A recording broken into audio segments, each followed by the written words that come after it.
Hello friends, myself Amartya Kumar Adarsh here. I have secured 156 rank in BPSC 63rd examination and presently working as assistant state tax commissioner in Bihar. So friend, आज मैं आप लोग के सामने interact कर रहा हूँ.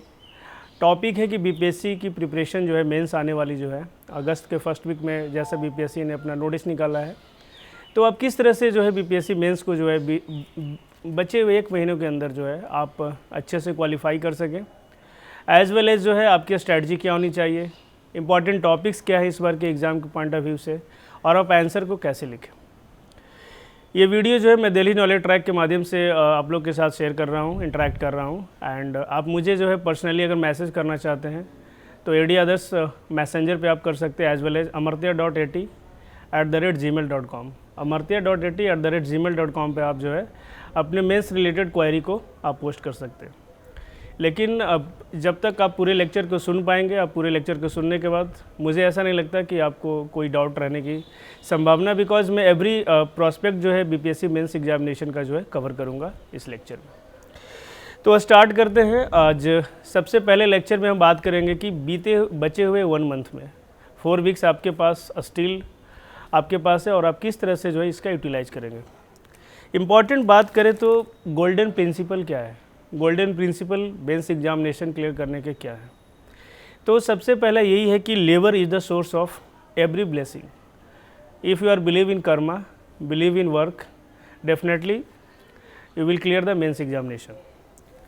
नेक्स्ट पॉइंट आता है कि आप मेंस एग्जामिनेशन को 1 मंथ में आप किन किन टॉपिक को कवर करेंगे, आपकी स्ट्रैटेजी क्या होगी. तो सबसे पहला स्टार्ट होता है सिलेबस. जिनका सिलेबस कवर हो चुका है वेल एंड गुड, जिनका नहीं हुआ है बचे हुए जो है आप 1 मंथ के अंदर आप कवर कर सकते हैं. मैं स्ट्रेटजी बताऊंगा अभी इसके आगे वाले लेक्चर में. सेकंड बात है कि आप शॉर्ट नोट्स कैसे प्रिपेयर करते हैं. नोट्स हर टॉपिक पे बनाना पॉसिबल नहीं है, और अब जबकि एग्ज़ाम 1 महीने बचे हैं आप पूरे नोट्स नहीं बना सकते हर टॉपिक पर. तो आप इंपॉर्टेंट टॉपिक्स को फाइंड आउट करें और उस पर आप क्रिस्प नोट बनाएं विद इन 1 पेज. तो आप क्रिस्प नोट कैसे बना सकते हैं, तो उसके लिए आप जो है प्रीवियस ईयर क्वेश्चन बैंक का सहारा लें. आप 56 to 59, 60 से 62nd, 63rd and 64 this 4 mains examination के आप जो है क्वेश्चन को एक बार एसेस करें, उनके जो है मेजर टॉपिक को बनाएं, major theme. BPSC always ask question from major themes, तो आप मेजर थीम्स को फाइंड आउट करें और उसके अकॉर्डिंग जो है अपने नोट्स को प्रिपेयर करें. उसके बाद आता है कि मॉक टेस्ट दें या नहीं दें, या किस तरह से दें. जब कोरोना आज के डेट में जब कोरोना की वजह से जो है सारे इंस्टीट्यूट लगभग बंद है और आप सेल्फ स्टडी पे ही रिलाइज है, एंड मॉक टेस्ट भी देना ऑनलाइन पॉसिबल है बट ऑफलाइन नहीं. तो मेरा ये कहना है कि आप प्रीवियस ईयर क्वेश्चन बैंक जो है बीपीएससी के 60, 62, 63, 64 को अगर आपकी तैयारी कंप्लीट होती है तो उन 4 ईयर्स के क्वेश्चन को आप सॉल्व कर लें, वो काफ़ी ज़्यादा बेनिफिशियल होगा. एग्ज़ाम मोड में आप जो है अपने रूम पे जो है 3 घंटे का जो है आप अलार्म क्लॉक लगा के जो है आप उसको सॉल्व करें. उसके बाद आता है मल्टीपल रिविजन्स. अभी जो है 1 महीना बचा है और आप अच्छे से परफॉर्म करना चाहते हैं तो आप रिविजन्स मल्टीपल करें. आपने जितना पढ़ लिया है वो सफाई से, और अगर आपने नहीं पढ़ा है तो अब मिनिमम कुछ चीज़ों को तो पढ़ना ही पड़ेगा, जैसा मैंने बताया इंपॉर्टेंट टॉपिक्स. उसके साथ साथ जो है आप जो है रिवीजन पे प्रॉपर फोकस करें, मल्टीपल टाइम आप रिवीजन करें. अब बात आती है रूटीन्स क्या होनी चाहिए, बिकॉज ये एक ऐसा टाइम आता है 1 मंथ जब आप प्रॉपर बर्नआउट होते हैं और आपके पास जो है ऐसा लगता है कि मेरे पास टाइम कम है, मेरे पास जो चीज़ें छूट रही है, मैं ज़्यादा चीज़ों को कवर नहीं कर पा रहा हूँ. तो इस केस में बहुत ज़्यादा एंजाइटी होता है, बहुत ज़्यादा आप जो है डिटरमाइन नहीं कर पाते कि मैं किस तरह से आगे बढ़ूँ. बिकॉज जिनका फर्स्ट मेंस और ज़्यादा परेशान होते हैं, जिनका आइडिया है वो तो मेंस को अकॉर्डिंगली जो अपना प्रिपरेशन जो है कंटिन्यू रखते हैं. तो आपका पैटर्न क्या होना चाहिए, मैं प्रॉपर डेली रूटीन की बात करूँगा. स्लीप की बात करें तो इस टाइम में नींद आती है, ऐसे कमी है, बट आपको यह है करना कि जिस टाइम भी नींद आए आप एटलीस्ट नींद लें, बिकॉज नींद लेना बहुत ज़रूरी है. एक लंबा जर्नी है तो आपको 1 मंथ प्रॉपर इसको देना है. सेकंड है फूड. फूड के बारे में मैंने पहले भी एक लेक्चर बनाया दिल्ली वाले ट्रैक पे मेंस के लिए. फूड वगैरह है और एवरीथिंग जो है आप जो है ऐसे कोई फूड ना लें जिसकी वजह से जो है आपका जो हेल्थ ख़राब हो, because health is wealth, specially remaining 1 month. इसको आप ध्यान रखें. एंड एक्सरसाइज, म्यूज़िक और टॉक, तो दीज आर द थिंग्स जिस पर कि आपको रिड्यूस करना है. एक्सरसाइज आप फिज़िकल उतना हार्ड एक्सरसाइज नहीं करें, बट अपने आप को टाइम दे. आप जो है वॉक कर सकते हैं, जॉगिंग कर सकते हैं, ये बहुत इंपॉर्टेंट है आपको स्ट्रेस को आउट करने के लिए. साथ साथ जो है आप टॉक करते रहे, जो भी आपके नियर एंड डियर हैं, स्पेशली जो कि आपके बारे में अच्छा सोचते हैं और आपको बूस्टअप करते हैं। देन आता है कि फेसबुक और व्हाट्सअप को कैसे आप यूज़ करें। तो फेसबुक तो मेरे हिसाब से प्रॉपर अनइंस्टॉल कर दें, अगर आप यूज़ भी कर रहे हैं तो विद इन 1 मंथ आपके लिए बहुत ही ज़्यादा वो टाइम कंज्यूमिंग रहेगा। एंड व्हाट्सअप को रखें, अगर आपको लग रहा है कुछ आंसर वगैरह अगर मुझे सेंड करना है या फिर आप ग्रुप में हैं तो उसको पर्पस के लिए आप यूज़ कर सकते हैं। देन आफ्टर आता है कि स्टडी कैसे करें। तो स्टडी के लिए आवर्स इंपॉर्टेंट नहीं है, बचे हुए जो मंथ है आप में आवर्स कोई इंपॉर्टेंट नहीं है। आपको जितना टाइम मिले, जितना मेरे हिसाब से आपको मैक्सिमम जितना भी टाइम मिले आप जितना पढ़ सकते हो पढ़ें, क्योंकि ये टाइम ऐसा होता है कि पढ़ने का भी मन करता है। और दूसरी चीज़ है कि आपको चीज़ें जो है इतनी वास्ट होती है, बिकॉज काफ़ी ज़्यादा जो है उसका सिलेबस ऑप्शनल को कवर करना होता है, जीएस का करना होता है 1 और 2 पेपर को, तो एक बड़ा सा जो है टाइम आपको चाहिए होता है। तो मेरे हिसाब से आपके पास जितना टाइम है, वर्किंग प्रोफेशनल है, इधर आप हाउस वाइफ है, इधर आप जो है सेल्फ स्टडी कर रहे हैं, आप 24 आवर्स फ्री हैं, तो आप जो है बिल्कुल जो क्या करें कि स्टडी पर जो है स्टडी जो है मतलब कि प्रॉपर करें। अब आता है कि what will work for mains के लिए क्या वर्क करता है और क्या वर्क नहीं करता है। एक बहुत बड़ा इंपॉर्टेंट पॉइंट है कि आप मेंस में क्या वर्क करता है और क्या वर्क नहीं करता है। तो सबसे ज़्यादा क्या वर्क करता है, सबसे ज़्यादा मैंने जो है 4 मेंस कंटिन्यूस लिखा है बीपीएससी का और 3 टाइम्स कंटिन्यूस इंटरव्यू भी दिया है। तो मेरा ये मानना है कि अगर आप प्रीवियस ईयर क्वेश्चन बैंक के मेजर थीम्स को अगर आप बनाने में सफल होते हैं कि मेजर थीम्स कहाँ से क्वेश्चंस आ रहे हैं, पहला पॉइंट ये है। दूसरा, सिलेबस के जो इंपॉर्टेंट वर्ड्स हैं, Birsa Munda example first paper में आर्ट एंड कल्चर के अंतर्गत, उसके बाद 1857 है, या फिर कोई भी टॉपिक ऐसा जो सिलेबस में लिखा हुआ है उसके ऊपर आपका नोट्स होना चाहिए, एवरी टॉपिक पर जो भी सिलेबस में लिखा हुआ है। थर्ड जो पॉइंट है कि इंपॉर्टेंट नोट्स बनाना बहुत ज़रूरी है। अब हर टॉपिक के ऊपर नोट बनाना ज़रूरी नहीं है, जैसे कि अब टाइम कम है, अगर आपको लगता है कि 1857 का विद्रोह आपने अच्छे से पढ़ा है तो उसके ऊपर उतना नोट बनाने की ज़रूरत नहीं है। अगर आपको लगता है वेस्टर्न एजुकेशन इन बिहार जो कि पेपर 1 में है, अगर लगता है उसमें मुझे थोड़ा सा मतलब दिक्कत है और मुझे जो है रिमेंबर करने में, आंसर लिखने में इशू आ रहा है, तो आप एक शॉर्ट नोट्स प्रिपेयर कर लें और शॉर्ट नोट्स 1 पेज में होना चाहिए। उसका फॉर्मेट हमने पहले भी बताया, शॉर्ट नोट्स आप कैसे बनाएंगे किसी भी टॉपिक पर। उस टॉपिक का इंट्रोडक्शन आप प्रिपेयर करेंगे, उस टॉपिक का क्यों ज़रूरत है, इस टॉपिक का मतलब why this topic has been needed, उसका क्या बेनिफिट है या फिर क्या वाई मतलब क्यों न्यूज़ में क्यों है। फिर उसके जो अदर डायमेंशन को आप प्रिपेयर करेंगे। अगर कोई कोविड-19 एग्जाम्पल एक टॉपिक है तो कोविड-19 आप कैसे नोट बनाएंगे। कोविड-19 तो अब एक हेल्थ इशू है, बट इसके अदर डायमेंशन, इकोनॉमिकल, उसके international relation as well as research and development, society, तो एट्सेट्रा चीज़ों को आप प्रिपेयर करें। उसके साथ साथ आप इसके वे फॉरवर्ड या चैलेंजेस क्या आएंगे, है ना, उसको करें और वे फॉरवर्ड को आप प्रिपेयर करें, टू द पॉइंट करें विद इन 1 पेज। उसके बाद आता है मल्टीपल रिवीजन्स। ऑलवेज मैं रिपीट कर रहा हूँ बार बार लेक्चर में, multiple revision is the only की। आप जितना पढ़ लिए बिलीव रखें कि आप उसमें से ही करेंगे, डायरेक्ट क्वेश्चन तो ज़्यादा आते नहीं हैं, तो आपके जो मटेरियल बने हैं वो आप उसमें से कर सकते हैं। तो इसके माध्यम से आप जो है आप 80% ऑलमोस्ट जो है आप मेंस में जो है क्वेश्चंस को आप जो मैंने स्ट्रेटजी आपको बताई उससे आप आराम से सॉल्व कर पाएंगे। आगे मैं बात करूंगा किस तरह के बाउंसर्स क्वेश्चन को भी सॉल्व करते हैं, वो बाद में देखते हैं, और क्वेश्चन के आंसर को कैसे लिखेंगे ये भी इस आगे वाले लेक्चर में आपको मिल जाएगा। फिलहाल मैं उस मुद्दे पे बात कर रहा हूँ कि विद इन 1 मंथ एग्ज़ाम को कैसे प्रिपेयर करें और अपना कैसे बेस्ट दें। अब बात आती है कि हाउ टू अटेम्प्ट पेपर 1 और 2 in exam and before the examination. आप क्या कर सकते हैं, तो इसमें सबसे बड़ा 2 डेज़ बिफोर एग्ज़ाम की मैं पहले बात करूँगा। Within 1 week, before 1 week जो है एग्ज़ाम का आप कैसे प्रिपरेशन करेंगे। बिफोर 1 वीक एग्ज़ाम के पहले आपको क्या क्या करना है। पहला ये करना है कि आपने कोई भी नया सोर्स नहीं लाना है। जो आपको डिसाइड करना है आप पहले से डिसाइड कर लें, जो आपको नोट्स बनाना है आप पहले से नोट्स बना लें। बिफोर 7 डेज़ जो है आप कुछ भी नया नहीं करेंगे, पहला पॉइंट है। दूसरा ये कि हमने बोला है कि आप शॉर्ट नोट्स आप पहले बनाएंगे, उसका भी शॉर्ट नोट्स बनाए जिसको फर्रा बोलते हैं। फर्रा हम लोग सबने बनाया होगा, चीट कोड बनाते हैं, तो आप उसका फर्रा बनाए। जैसे कि आत्मनिर्भर भारत का मुझे फर्रा बनाना है, हमने नोट्स में बहुत पढ़ा, बहुत हमने एंड हमने लिखा भी बहुत ज़्यादा नोट्स में, बट उसको अब एग्ज़ाम में कैसे रिटेन करके जाएँ। तो एक साइड जैसे आप निमोनिक्स बना सकते हैं, जिसमें कि साइड्स में आप क्या कर सकते हैं कि आपको जो है उसमें इकोनॉमी की बात की है प्रधानमंत्री ने, साथ साथ जो एम्प्लॉयमेंट की बात की है, इकोनॉमी की बात की है, डिमांड की बात की है, सप्लाई की बात की है, तो ये सब चीज़ों, इंफ्रास्ट्रक्चर की बात की है उन्होंने। तो ये सारी चीज़ों को जो है आप एक निमोनिक्स में आप लेके जा सकते हैं एग्ज़ाम में। एग्ज़ाम के बिफोर आप इसको रिवाइज कर सकते हो। उसके बाद आता है कि एग्ज़ाम में पेपर 1 और 2 को कैसे हम अटैम्प्ट करें। एग्ज़ाम के लिए मैं अभी बताता हूँ, आप उसको समझ लें। एग्ज़ाम में पेपर 1 अटैम्प्ट करने के 2-3 तरीके हैं। पहला तरीका यह है पेपर 1 के लिए कि सबसे पहले आपको स्टैटिक्स बना सकते हैं, अगर जिनका स्टैटिक बहुत अच्छा है। जिनका नहीं है वो बीच में बनाए या फिर लास्ट में बनाए। अगर जिनका बहुत वीक है वो लास्ट में ही बनाए। मेरे हिसाब से अगर आपका करंट अफेयर अच्छा है और स्टैटिक्स अच्छा है तो स्टैटिक और करंट अफेयर में दोनों में से कोई एक पहले करें, बिकॉज इसमें डायनेमिक आंसर आप लिख सकते हैं और स्टैटिक्स में आपको अगर आपके आंसर हैं और आपके स्टेप्स हैं तो फुल मार्क्स मिलते हैं। तो इन दोनों को पहले करें और लास्ट में करें आर्ट एंड कल्चर को। अब कैसे अटैम्प्ट करें आर्ट एंड कल्चर को? तो आर्ट एंड कल्चर के लिए क्या है कि आप प्रॉपर जो है रेडीमेड पहले से आंसर तैयार करके रखें। अभी से तैयार कर ले, हर टॉपिक पे, पटना कलम पे, मौर्यन आर्ट पे एक एक पेज का आंसर तैयार करना है। जो भी आपको इंट्रोडक्शन करना है, कंक्लूजन करना है, everything should be ready in the paper और उसी को आप जाकर वहाँ रिप्रोड्यूस करना है। सेकेंड पॉइंट है कि करंट अफेयर्स को कैसे करेंगे। करंट अफेयर्स में क्या है कि बहुत डायनेमिक आ रहा है क्वेश्चन आज के डेट में, मैं टॉपिक आगे बताऊँगा।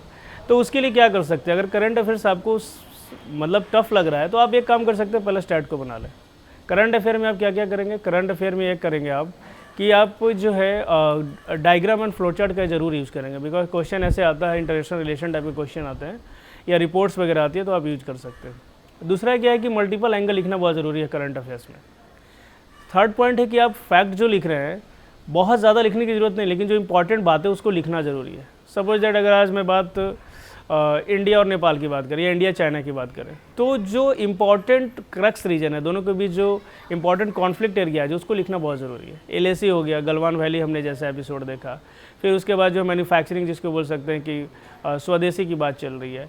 फिर उसके साथ साथ हमने देखा कि जो है टेररिज्म पर चाइना और इंडिया एक साथ नहीं है। फिर हमने देखा कि चाइना और इंडिया का टेक जो है स्पेशली जो है क्लाइमेट चेंज पर भी जो है उनके बीच डिफरेंसेज है। तो उनका हिस्टोरिकल पर्सपेक्टिव बहुत डिफरेंट है 1962 वार के बाद ऑलवेज। तो ये सारी चीज़ें आपका हर एंगल से टॉपिक प्रिपेयर होना चाहिए एंगल वाइज। उसके बाद आती है स्टैटिक्स। स्टैटिक्स में आप कैलकुलेटर लेके मस्ट जाए। जो न्यू कमर्स हैं या जो पहले भी दे चुके हैं, कैलकुलेटर को हल्के में नहीं लें। हमने 2 बार एग्ज़ाम दिया था विदाउट कैलकुलेटर एंड मुझे ऐसा लगता है कहीं ना कहीं उसका प्रभाव था स्टैटिक्स में। तो आप कैलकुलेटर को ज़रूर लेके जाएँ। एंड सेकेंड पॉइंट, जो भी आप स्टैटिक्स में अगर आपको ज़्यादा अगर आपने पहले स्टैटिक बनाया और आपको लेट हो रहा है, आपको लग रहा है कि within 1 hour I can't finish, तो आप क्या कर सकते हैं, उस केस में आप स्विच ऑन करके पहले जो है करंट अफेयर और आर्ट एंड कल्चर लिख लें। तो ये तो हो गया पेपर 1 की स्ट्रैटेजी। एक और आप कर सकते हैं एग्ज़ाम के दौरान कि 36 पेज होते हैं पूरे BPSC में। 36 पेज पर आप क्या करेंगे, एग्ज़ाम का जब क्वेश्चन मिलता है तो आपको जो भी चीज़ें लिखनी है ना, art and culture and current affairs में, उसका आप एक जो है रॉ उसमें जो है प्रॉपर रफ वर्क एक बना लें, जिसमें क्या स्केलेटन उसको बोलते हैं। ड्राफ्टिंग आपने सुना होगा, ड्राफ्टिंग कर ले पहले से ही, ताकि आप जब लिखने के लिए जब ये पेजेस में आए तो आपको जो टॉपिक पे जो पॉइंट्स है उसको थिंक करने के लिए आपके पास टाइम मतलब ज़्यादा देने की जरूरत नहीं पड़े, आप डायरेक्ट उसको लिखना शुरू कर दें। अब बात आती है कि पेपर 2 मैंने पहले ही बताया है कि पॉलिटी के लिए जो आप क्या कर सकते हैं कि रेडीमेड आंसर पहले से तैयार करके रखें। लाइक कि जो बेसिक जो है पॉलिटी का फिलॉसफी है उसके ऊपर, like fundamental right, DPSP, president, governor, election commission, ये सब चीज़ें रेगुलर आती है। आप देखेंगे प्रीवियस ईयर तो आपको पता चल जाएगा। उसका 1 पेज में नोट्स तैयार करके रखें। एंड पेपर 2 में क्या करें, पॉलिटी में कि आपको आर्टिकल्स लिखने बहुत ज़रूरी है, जजमेंट्स लिखना बहुत ज़रूरी है, वो सही लिखें। एंड आप क्या कर सकते हैं कि पॉलिटी के वर्ड्स लिखने बहुत ज़रूरी है। लाइक आप अगर फंडामेंटल राइट की बात कर रहे हैं तो fundamental for the governance of the country, DPSP की बात कर रहे हैं तो वेलफेयर की लिखना बहुत इंपॉर्टेंट है। इस तरह की चीज़ें आप जो है एक रिलेटेड विद द टॉपिक आपको पॉलिटिकल वर्ड जो है लिखने बहुत ज़रूरी है, जो कि कंस्टिट्यूशनल वर्ड्स हैं। तो जजमेंट्स हो गया, आर्टिकल्स हो गया और आपके जो है पॉलिटिकल जो है यानी कि कंस्टिट्यूशनल वर्ड्स हो गए। ईयर्स बहुत लिखने इंपॉर्टेंट है अगर आप उसमें लिख रहे हैं कोई जजमेंट ईयर्स, एंड कोई भी हिस्टोरिकल लाइक 42nd अमेंडमेंट, और 42nd अमेंडमेंट एक 1970 जो है 6 है और आप उसमें 1978 लिख रहे हैं। तो ये सब चीज़ें को आप बारीक चीज़ों को ध्यान रखें। उसके बाद आती है कि करंट अफेयर्स में आप प्रिपेयर कर सकते हैं पॉलिटी के लिए, कि आप जो है NRC वगैरह का इशू चल रहा तो वहाँ से आप प्रिपेयर कर सकते हैं। NRC हो गया, उसके साथ साथ जो है 370 जो है रिमूवल हुआ है, एंड देन आफ्टर जो है बहुत सारी चीज़ें जो कॉन्स्टिट्यूशनल अमेंडमेंट एक्ट आया, तो इन सब चीज़ों को आप जो है प्रिपेयर करें साथ साथ साइमल्टेनियस। बिहार इलेक्शन आ रहा है तो उसके रिगार्डिंग में प्रिपेयर करें कि इलेक्शन का जो है किस तरह से नेचर चेंज हो रहा है इंडिया में। एंड इलेक्शन के लिए इलेक्शन कमीशन का रिफॉर्म्स वगैरह, तो इन सारी चीज़ों को आप जो है प्रीवियस ईयर क्वेश्चन बैंक से लिंक कर सकते हैं। सेकंड आती है इकोनॉमिक एंड ज्योग्राफी, उसमें मैंने उसका टॉपिक मैं बताऊंगा आगे। उसमें बहुत ही अच्छा काम करेगा आपका economic survey of India and Bihar, PIB की साइड से आप उसका हाईलाइटेड पार्ट इंडियन इकोनॉमी के देख लें। और एग्रीकल्चर है, एम्प्लॉयमेंट जनरेशन है, और मैन्युफैक्चरिंग और सर्विस है। इसी पे क्वेश्चन आते हैं, हेल्थ, एजुकेशन, एम्प्लॉयमेंट, एग्रीकल्चर और मैन्युफैक्चरिंग। इन सब चीज़ों में जो है आप जो है एक इकोनॉमिक सर्वे से बिहार से, और वहाँ से आप जो है data, reason, challenges, new initiatives, data, fact, ये सब चीज़ें आप जो है उसमें ऐड कर सकते हैं। ये चीज़ें आप वहाँ से आपको मिल जाएगा, क्योंकि इकोनॉमिक सर्वे को पढ़ें इंडिया और बिहार की। और बिहार का अगर लंबा इकोनॉमिक सर्वे, तो उसमें एक आता है कि एग्जीक्यूटिव्स करके आता है, उसके कंटेंट्स का शुरू में समरी आता है। तो आप शुरू में समरी जो है उससे आप प्रिपेयर कर लें, हर चैप्टर में क्या किया, पूरा चैप्टर डिटेल में पढ़ने की ज़रूरत नहीं है। और पीआईबी से आप इंडियन इकोनॉमी का इकोनॉमिक सर्वे और बजट को प्रिपेयर कर लें। इससे आप क्या होगा, डाटा देने में ईजी होगा आपको, इंट्रोडक्शन में, कंक्लूजन में, एंड आपको कंटेंट का कमी नहीं पड़ेगा। You always enrich with the content अगर आप करते हैं तो। और यकीन मानिए बहुत ज़्यादा फ़ायदा होने वाला उससे आपको लिखने में। पॉइंट वाइज आप लिख सकते हैं आराम से, उससे आपको बहुत सारे पॉइंट मिल जाएंगे वहाँ से।